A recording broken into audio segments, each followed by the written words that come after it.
Hi there, my lovelies. This is Jana here. Welcome to my kitchen.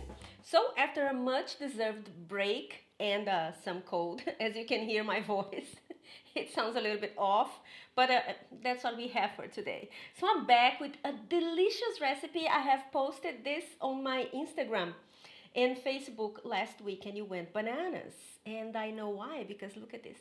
This is a cheese pesto and tomato confit terrine. It's green summer. All those colors are amazing and it's easy to put together. So let me show you how I made it. By the way, I almost forgot. I have the secret for the perfect pesto because sometimes you guys made a comment on a few occasions that when you make a pesto, it comes out a little bit bitter. I'm gonna show you how to make a perfectly round, balanced, and non-bitter pesto. Stay tuned and pay attention to the steps. And this first step is we're going to add some nuts to a blender, some garlic without this green part, which we call in Brazil the soul of the garlic soul, nutritional yeast for the cheesy flavor, salt and pepper, a few drops of lemon for some brightness, a good olive oil. In this case here I'm using a good one from Palestine that I brought from my last trip to the Middle East. This one is amazing. And now the secret, now you blend it, okay? Don't add the basil yet, because what happens when you add the basil now, if you're using a blender, especially if you're using a blender, is that the basil leaves, they're very delicate.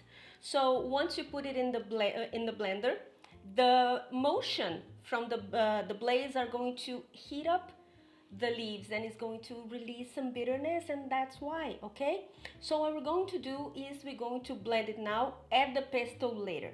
The chances are you're not going to end up with a bitter pesto.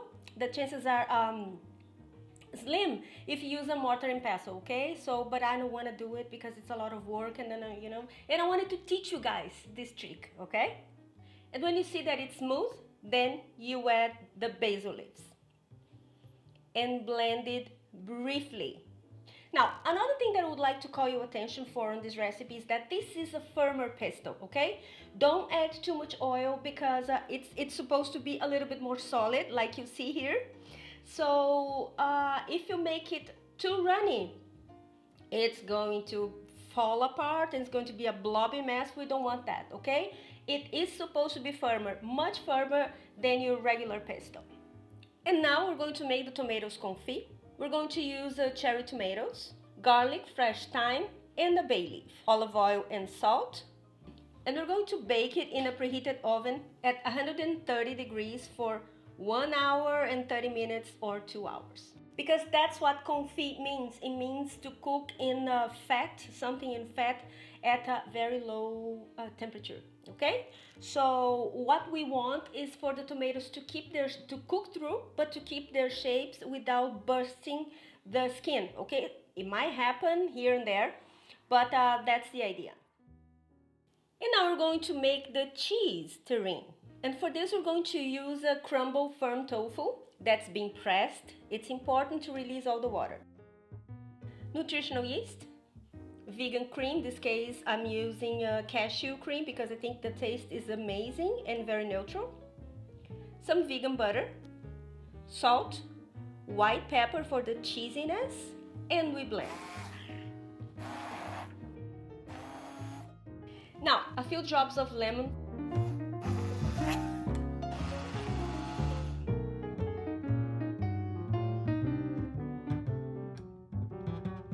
Instead of tofu, if you don't want to add tofu, okay, you can skip it and add any type of vegan cheese that is firmer and crumbly. I have a recipe over here. I'm going to leave it to you guys. But any cheese, if you want to use store-bought, you can do that. But it's important that it's firmer, okay? Because again, it's supposed to keep the shape as opposed to fall apart. And now we're going to assemble it. Easy peasy, like I said before. Just line a baking tin with a cling film, add a layer of cheese, and add the pesto.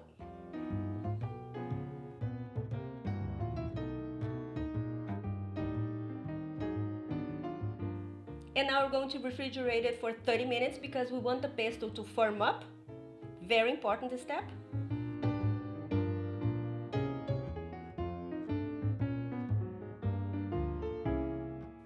And now we're going to add the second layer of the cheese. Pack it well.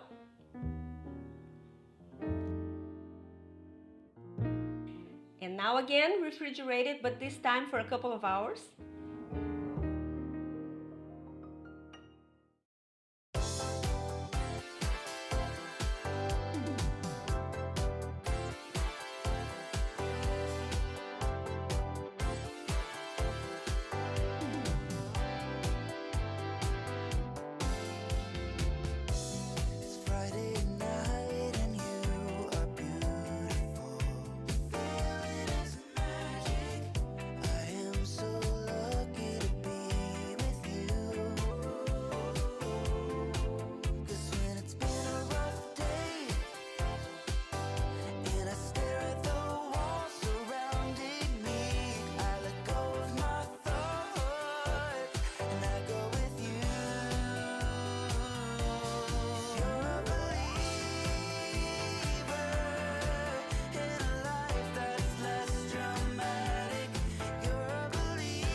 And what a beautiful hors d'oeuvres, isn't it? A delicious starter.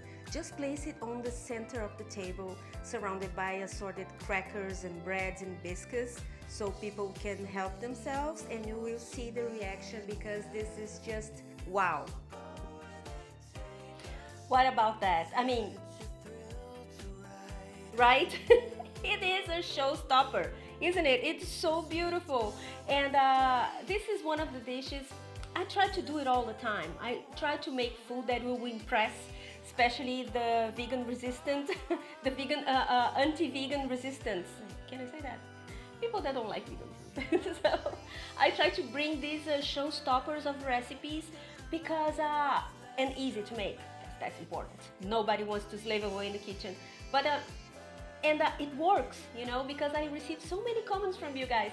Oh my God, I made it and it went like away in seconds and people loved it and my meat eater husband loved it and so on.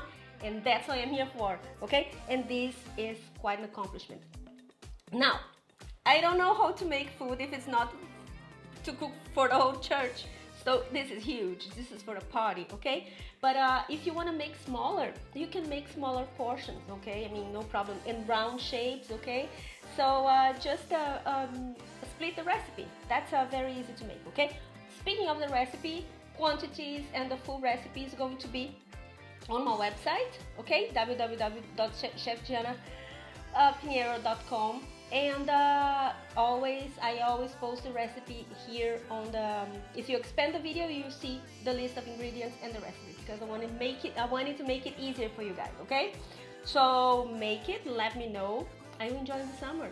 This is another way of doing it, isn't it? And just let me know, okay? I'm excited because I freaking love it. I really love this one. And I will see you next time. Subscribe to my channel. Give this video a thumbs up so the platform understands that this kind of content is what you guys like. And I will see you next time. Have a fabulous week. Bye-bye.